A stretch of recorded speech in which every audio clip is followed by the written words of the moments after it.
यवतमाल। एक बार आयोजक समिति श्री बहिराम देव शिव महापुराण सेवा समिति के लिए जोरदार ताली बजाकर उनका स्वागत वंदन अभिनंदन। जो इस पवित्र पावन शिव महापुराण कथा का श्रवण करने का अवसर आप और हमको दिया है। इस पवित्र कथा में भगवान शिव, उगरदानी, त्रिकालदर्शी, कैलाश, विनाशी शंकर की ये पवित्र कथा है जिसको आप और हम सभी श्रवण करने के लिए विराजमान हैं, बैठे हैं।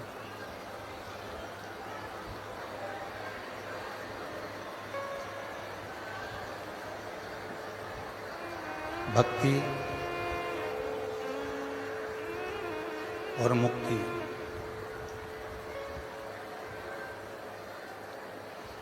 ये दो शब्द हैं। एक भक्ति है तो दूसरी तरफ मुक्ति है।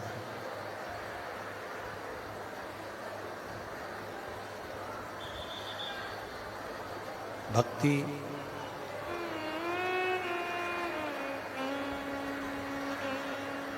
और मुक्ति का ये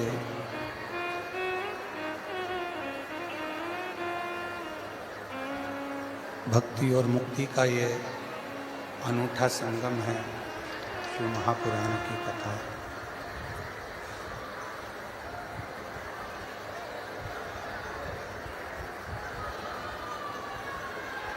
कथा मंडप में विराजमान सभी संत, साधु, गुरुजन, तपस्वी जन सभी को नमन करते हुए भक्ति और मुक्ति का ये अनूठा संगम शिव महापुराण की कथा।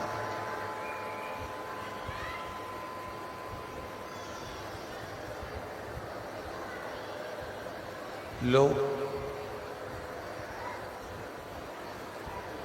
मुक्ति को पाने के लिए अथक प्रयास करते हैं।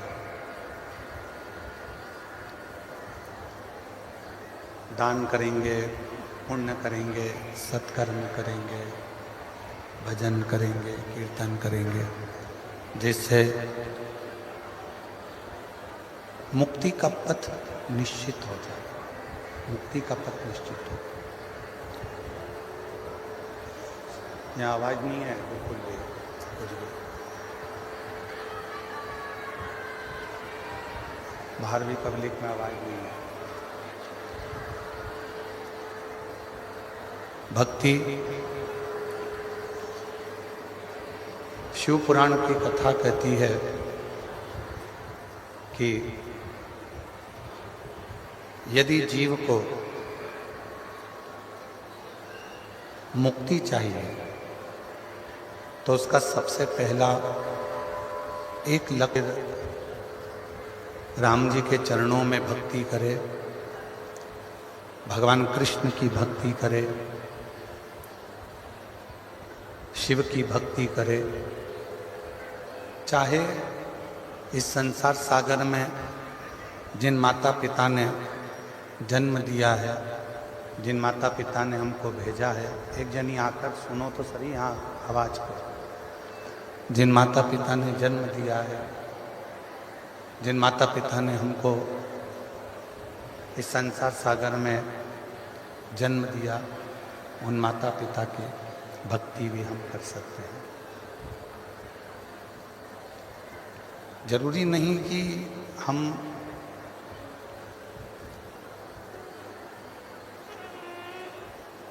राम को भजेंगे तो ही मुक्ति मिलेगी, कृष्ण को भजेंगे तो ही मुक्ति मिलेगी, शिव को भजेंगे तो ही मुक्ति मिलेगी।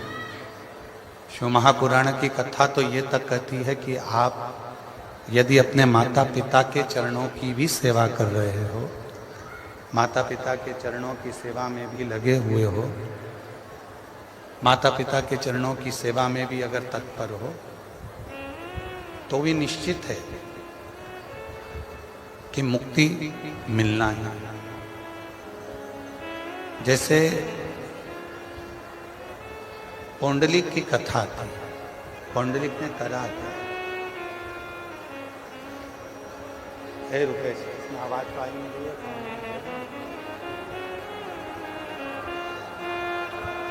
कैसे क्या होगा? यहाँ तो आवाज ही नहीं है, पूरा उनको भेजना तो कैसे होगा?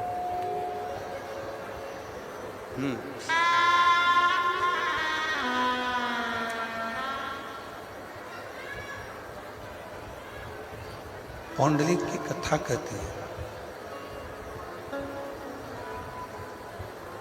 पौंडलिक की कथा वर्णन करती है कि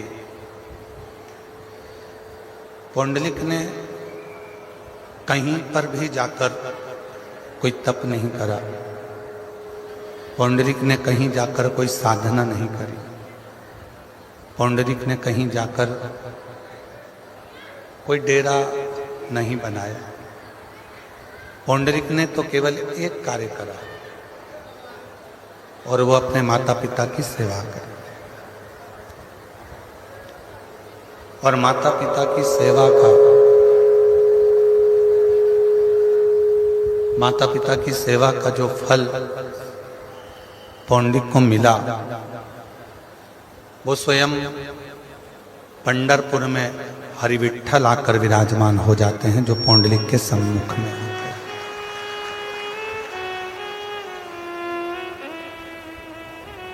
जरूरी नहीं कि घर छोड़ दोगे, परिवार छोड़ दोगे, नाते छोड़ दोगे, रिश्ते छोड़ दोगे, कुटुंब छोड़ दोगे। आप अपना कुटुंब छोड़ दो, रिश्ते छोड़ दो, नाते छोड़ दो, फिर भगवान मिलेगा, ईश्वर मिलेगा, उधर को मिलेगा। जरूरी है कि ईश्वर मिले, भले वो माता पिता की सेवा करें। हम अपने माता पिता की सेवा कर लें। हम चाहे किसी दीन दुखी की सेवा कर ले। कितना सुंदर कहा है शिव महापुराण में कि भूखे को भोजन और प्यासे को पानी और जय बाबा बर्फानी। अर्थात दरवाजे पर आया हुआ कोई प्यासा है, दरवाजे पर आया हुआ कोई भूखा है, उसको भी यदि हम भोजन करा रहे हैं, प्यासे को पानी पिला रहे हैं, तो ये सेवा भी, ये सेवा भी भगवान शंकर की सेवा।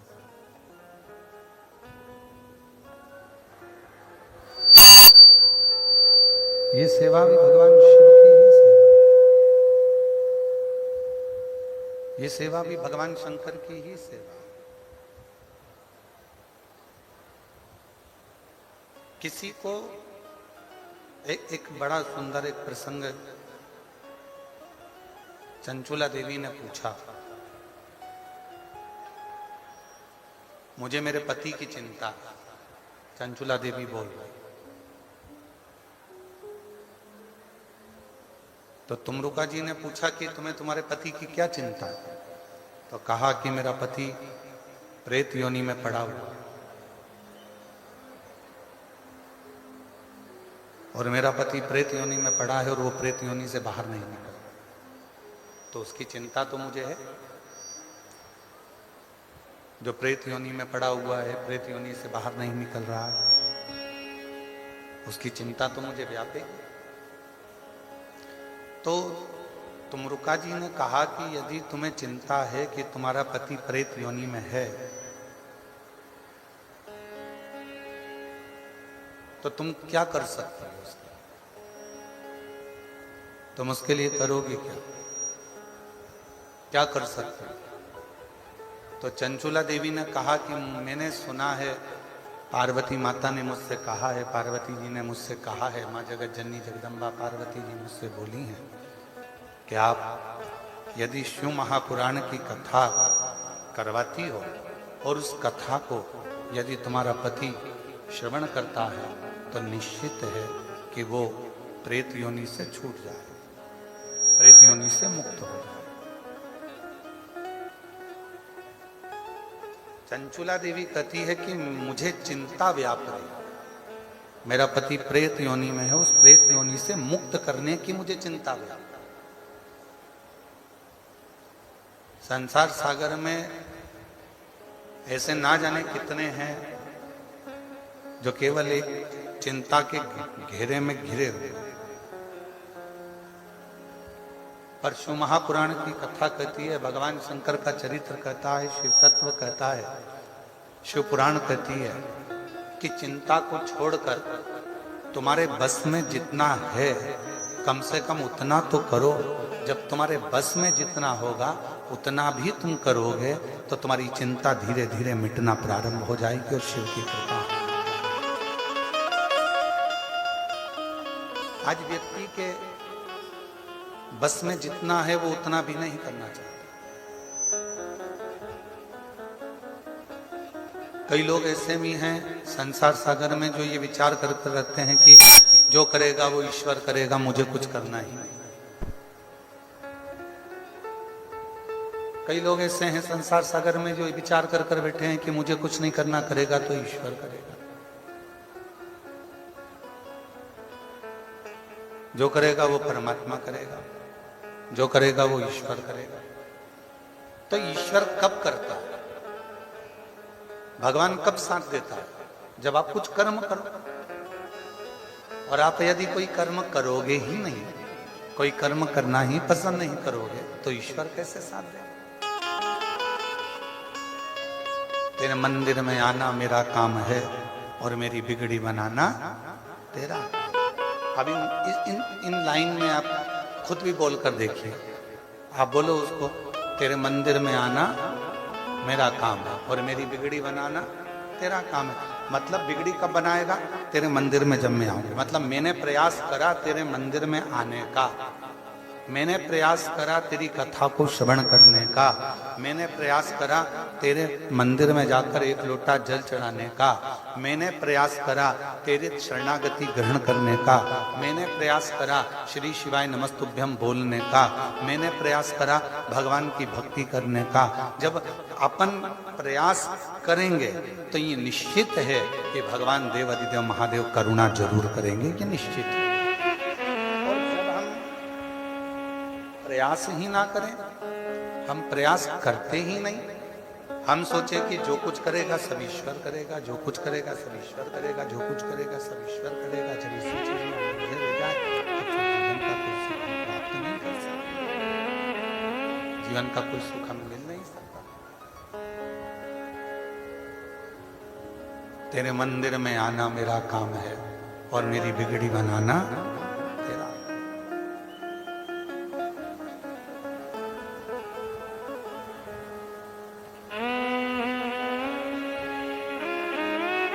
तुम रुका जी कर चंचुला, जितना मनुष्य के बस में होता है उतना यदि मनुष्य अपना कर्म करते हैं, जितना मनुष्य के बस में,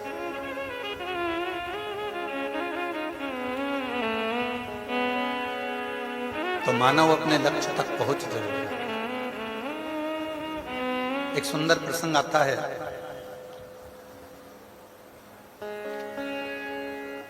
एक त्रिकारी नाम का एक केवट था। शिव महापुराण का बड़ा सुंदर प्रसंग है। केवट का नाम था त्रिकारी।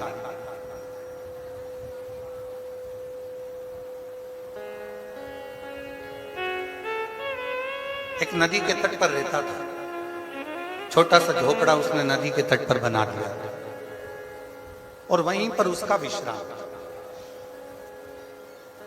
कोई पथिक आता, आवाज लगाता, केवट भैया हमको पार कर दो, वो पार कर दो। पर उसका एक नियम बड़ा प्रबल था। एक नियम उसका इतना प्रबल था और वो नियम था उसका, सबसे पहले किसी पथिक को छोड़ने से पहले सबसे पहला शुरुआत अगर कहीं से करता था तो नदी के तट पर जितनी भी निर्माल्य कोई डाल कर जाता था। नदी के तट पर जितना भी निर्माल्य कोई पटक कर जाता था, नदी के तट पर जितना भी निर्माल्य कोई छोड़ कर जाता था, उस निर्माल्य को एकत्रित करता था। उस निर्माल्य को एकत्रित कर कर उस निर्माल्य को ले जाकर बीच धार में ले जाकर छोड़कर विसर्जन कर देता था। 4 किलोमीटर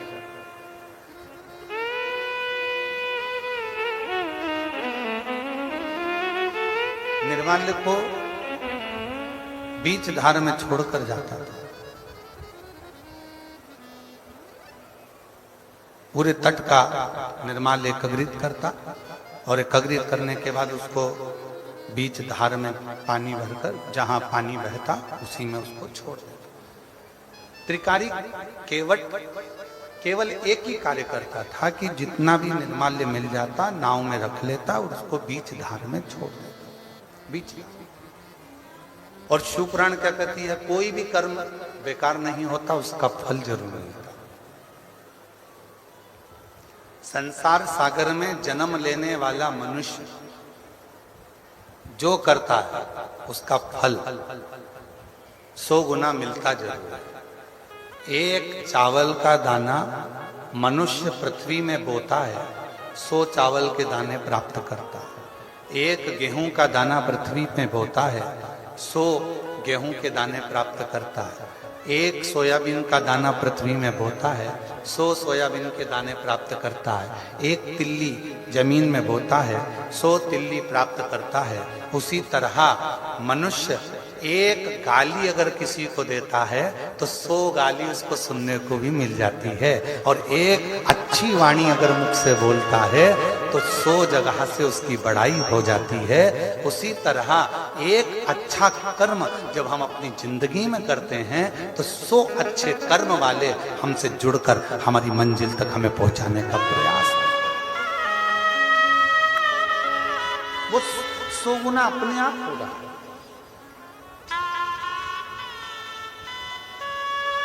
उसको करा नहीं जा रहा, वो अपने आप ही हो रहा है। और मैंने तेरे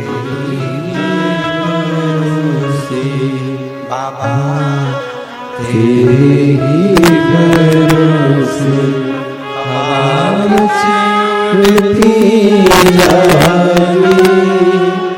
बाबा डोर है तो छठी नाम कटी जावागी।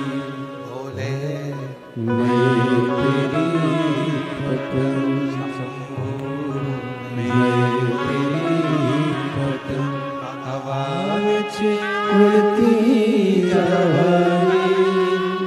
बाबा डोर है तो छठी नाम कटी जावागी। एक कर्म अच्छा करिए 100 कर्म अपने आप अच्छे होने लगेंगे। एक काम अच्छा करिए 100 काम अच्छे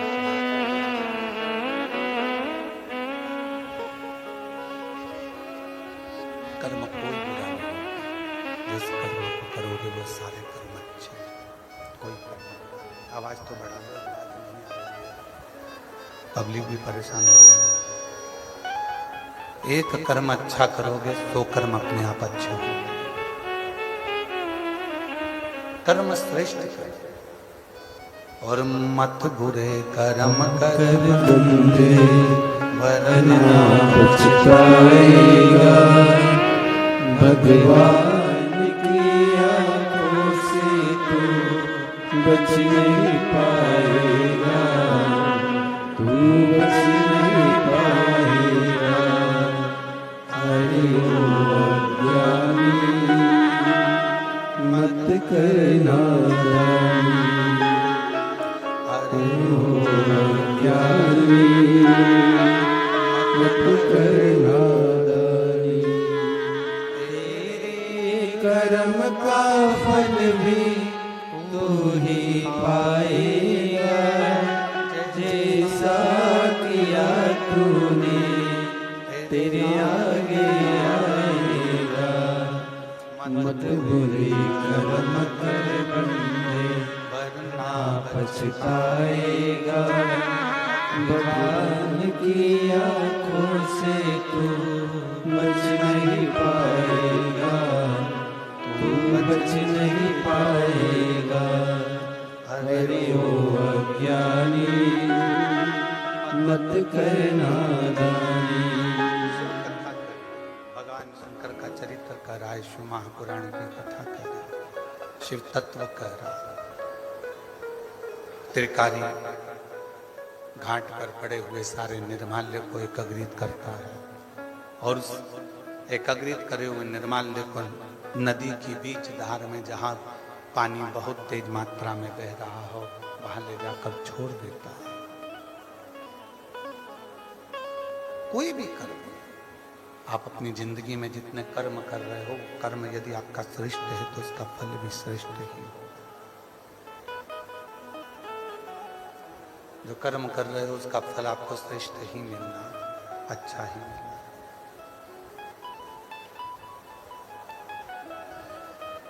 अब त्रिकारी का नियम था रोज का, प्रतिदिन का।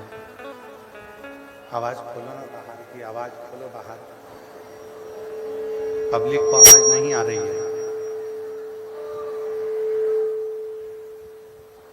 त्रिकारी का जो नियम था उस नियम से भगवान शिव बड़े प्रसन्न हुए, भगवान शंकर बड़े प्रसन्न, और इतने भगवान देवादिदेव महादेव प्रसन्न हो गए कि भगवान शिव एक साधु का रूप रख ले, और भगवान शंकर साधु का रूप रखकर आज त्रिकारी की परीक्षा लेने के लिए चलते। और याद रखना, 33 कोटि देवता में यदि परीक्षा लेने का हक किसी का है तो वो देवाधिदेव महादेव का, शिव का। और रिजल्ट देने का भी अगर हक किसी का है तो वो देवाधिदेव महादेव का। हमने पहले भी कथा में काज फिर कहते हैं, तुम मंगलवार का व्रत कर लो, बुधवार का कर लो, चाहे शनिवार का कर लो, चाहे इतवार का कर लो, कोई भी व्रत कर लो, तीज का कर लो, चतुर्थी का कर लो, अष्टमी का कर लो, नवरात्रे का कर लो, चाहे तुम जिसका व्रत कर लो, उस व्रत तुम किसी भी देवता का करोगे पर फल तुम्हें मिलेगा तो केवल शिव जी के पास आकर ही मिलेगा। व्रत तुमने किसी भी देवता का करा है, देवता भी फल देने से पहले शंकर जी से पूछते हैं कि इसने मेरा ये व्रत धारण करा था, पृथ्वी पर रहकर इसने व्रत किया था, इस व्रत का पुण्य फल आपको देना है। तब शिव जी उस व्रत का पुण्य फल निकालकर उसको देते हैं, शंकर। ये उसी तरह, चाहे तुम मौसी सास को कितनी भी चाय पिला लो, मौसी सास तुमको सोने की चेन नहीं देगी। देगी क्या? हो सकता है तुम्हारी मौसी सास दे दे। तुम मौसी सास को कितनी भी चाय पिलाओ, तुम बुआ सास के कितने भी पांव दबाओ, चाहे उसके पांव में तेल लगाओ, तो भी वो अपनी प्रॉपर्टी का हिस्सा नहीं देगी। चाहे तुम मामी सास के पांव दबाओ, चाहे तुम चाची सास के पांव दबाओ, चाहे तुम ताई सास के पांव दबाओ, तुम चाहे किसी के भी पैर दबाओ, वो अपनी प्रॉपर्टी का हिस्सा तुमको नहीं देगी। केवल देगी, भले तुम सास का पांव मत दबाओ, भले तुम उसको चाय मत पिलाओ, तो भी वो अपनी हिस्सा मरते मरते दे के तुमको ही जाएगी। वो चाहे तुम कैसे भी, तुम कैसे,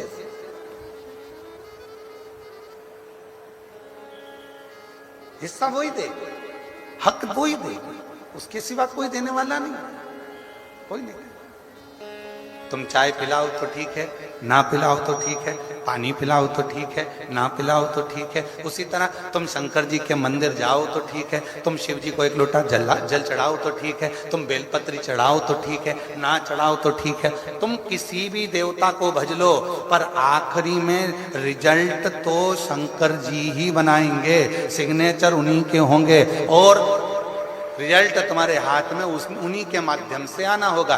क्यों? क्योंकि ब्रह्मा ब्रह्म लोक के देवता हैं और भगवान विष्णु वैकुंठ लोक के देवता हैं, इंद्र लोक के देवता हैं और मेरे देव अधिदेव महादेव इस मृत्यु लोक के देवता हैं। मृत्यु लोक का अगर कोई रिजल्ट बनाएगा, तुम्हारे स्कूल का रिजल्ट तुम्हारे प्रिंसिपल टीचर बनाते हैं। बोलो बोलो, सत्य है कि गलत है? तुम्हारे स्कूल का रिजल्ट कौन बनाएगा? तुम्हारे टीचर, क्लास टीचर तुम्हारे क्लास का रिजल्ट बनाते हैं। स्कूल का टीचर स्कूल का रिजल्ट बनाता है। उसी तरह पृथ्वी का रिजल्ट कौन बनाएगा? इस पृथ्वी पर जन्म लेने वाले जितने भी जीव हैं, जलचर हैं, थलचर हैं, वायुचर हैं, जितने भी जीव हैं, मनुष्य हैं, संसार के ये मानव, संत, साधु, सन्यासी, तपस्वी, साधक, उपासक, बैरागी, त्यागी, जितने भी संसार में जन्म लेने वाला, चाहे साधारण सा साधारण, कोई गरीबड़ा भी है, कोई अमीर भी है, कोई कैसा भी है, इन सब का रिजल्ट अगर कोई बनाएगा तो आखिरी में देवादिदेव महादेव ही बनाएंगे कि इसने कितना भजन करा, कितना पुण्य करा, कितना सत्कर्म करा, कितनी कीर्ति, कितना भजन, कितना कीर्तन, क्या करा इसने। आखिरी का रिजल्ट वही बना, कोई दूसरा नहीं।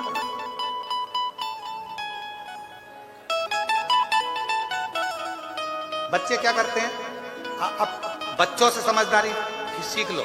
बच्चे क्या करते हैं? मम्मी कितनी समझदार होती है, बच्चे की कोचिंग ट्यूशन कहां लगाती है? क्लास टीचर के। क्लास टीचर क्या क्यों लगाती है? एक दो नंबर अगर थोड़े गड़बड़ हो भी जाएंगे तो ये साल भर उसकी यहाँ ट्यूशन जाएगा तो वो एक दो नंबर कहीं ना कहीं बढ़ा देगी। क्लास की टीचर है। इसीलिए आपसे निवेदन है, शंकर जी के मंदिर में ट्यूशन लगा लो, एक लोटा जल चढ़ाने रोज जाते रहोगे तो नंबर बढ़ाता रहेगा। ये कौन सा नंबर? कहा दुख काटने का, तकलीफें काटने का, कष्ट काटने का, परेशानियां काटने का। जो तुम्हारे जीवन में दुख है, कष्ट है, परेशानियां हैं, जो तुम्हारे जीवन में तकलीफें हैं, उसको काटने का नंबर मेरा शिव बढ़ाता रहे, मेरा शंकर बढ़ाता रहे।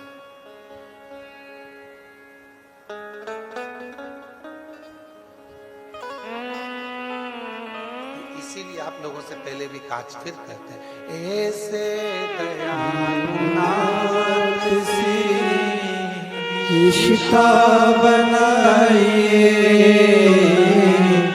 ऐसे दयालुनाथ से रिश्ता बनाइए,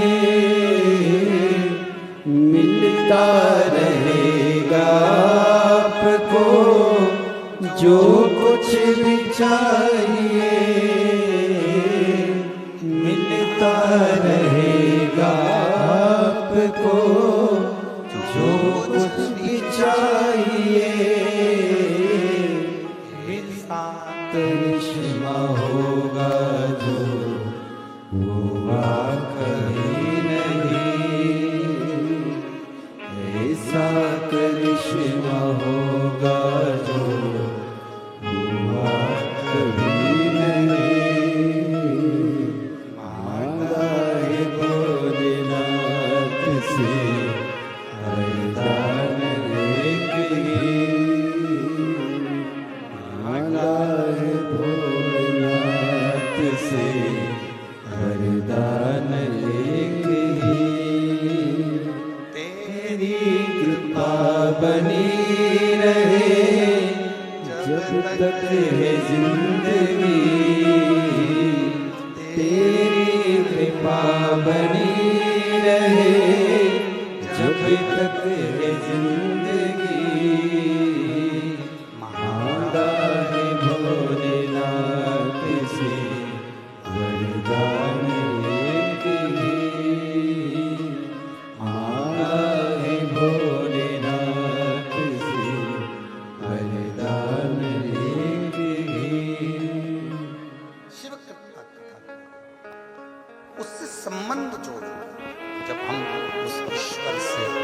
परमात्मा से, शिव से संबंध जोड़ लेते हैं तो जीवन की सारी अटकलियां, जीवन के सारे दुख, जीवन की सारी तकलीफें, जीवन का सारा कष्ट अपने आप मिटना प्रारंभ हो जाता है, अपने आप समाप्त हो।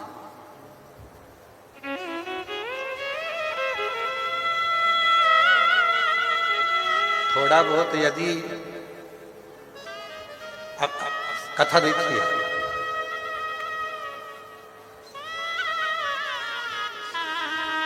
दक्ष प्रजापति की पुत्री माता सती को शादी होते से ही शिव जी कथा सुनाने लगा।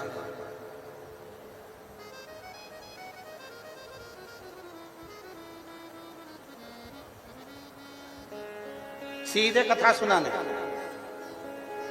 आपकी शादी के बाद तो आपके पति आपको होटल ले गए होंगे, शॉपिंग मॉल ले गए होंगे, सोना चांदी की दुकान पे ले गए होंगे, घूमने फिराने ले गए होंगे, पर मेरे देव अधिदेव महादेव का जब माता सती के साथ विवाह हुआ तो शिवजी सबसे पहले सती को कुंभज ऋषि की यहाँ कथा सुनाने ले गए। अगस्त ऋषि की यहाँ कथा सुनाने ले गए सबसे पहले। क्यों? कहीं दर्शन कराने ले जाते, कहीं तीर्थ में। कथा सुनाने ले जाने की क्या जरूरत थी? उसका एक कारण था, ये जो कान है ना, माता सती जब बचपन से शिव जी की साधना आराधना करती थी तो दक्ष प्रजापति उनको शंकर जी के लिए अपशब्द कहा करते थे, खूब आड़ा तड़ा करते थे, खूब निंदा करते थे। दक्ष प्रजापति भी निंदा करते थे, माता सती की बहनें भी निंदा करती थी शिव जी की। वो निंदा जो सती माता के कानों में भरा चुकी थी, उस निंदा के रस को शंकर भगवान सबसे पहले बाहर निकालना चाहते थे, इसलिए कथा सुनाने के लिए ले गए कि ये रस निंदा का बाहर निकल जाए। जब निंदा बाहर निकल जाएगी तो तू मेरी हो जाएगी, फिर संसार सागर तुझे ठीक नहीं दिखेगा, केवल शिव ही, केवल शंकर ही नजर आए।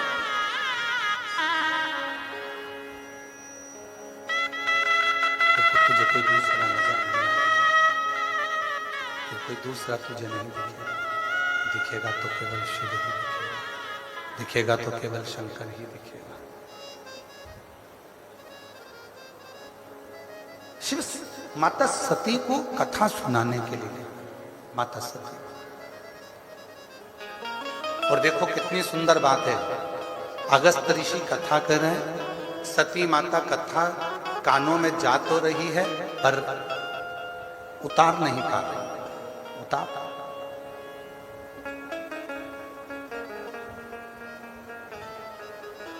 हम तो आपको धन्यवाद देते हैं,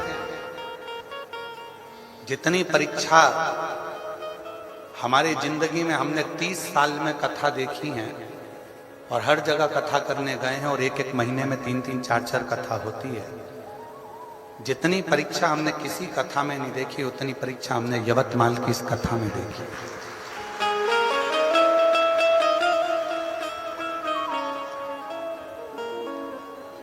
पंडाल उड़ रहे हैं, भोजनशाला का पंडाल कहीं नीचे रखा जाता है, कहीं साउंड सिस्टम हरे रामा हरे कृष्णा।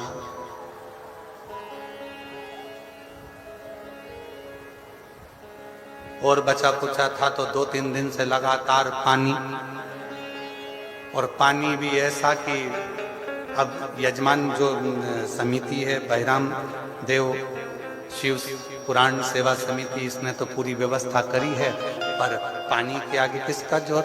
ऐसा पानी गिरे, पानी भी ऐसा गिरे जैसे सावन और भादों का, गरज गरज के बरस बरस के। अच्छा, हमको तो ऐसा लग रहा था कि भगवान भी साउंड की टेस्टिंग कर रहे हैं। हमारा साउंड वाला तो गड़बड़ हो गए, तो भगवान सोचे कि मैं मेरा साउंड देखूं कहीं मेरा तो गड़बड़ नहीं हो गया, तो वो भी टेस्टिंग कर रहे थे। बिजली चमचा चमका चमका के, बिजली चमका चमका के देखा, टार्च मार मार के कोई गई कि नहीं गई घर। फिर देखा इंद्रदेव ने कि वो तो पंडाल में अभी भी बैठी है, तो एक बार फिर गड़ जाओ, फिर फिर देखो बिजली चमका के गई नहीं गई।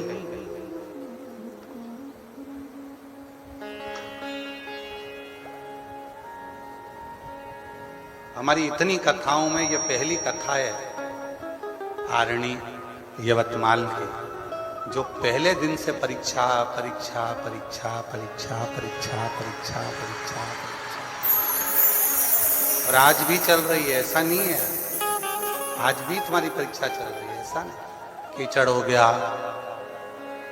चलते नहीं बने, फोर, फिर चला ऐसो, अब जाए इधर से पानी उधर से पानी उधर, ये व्यवस्था।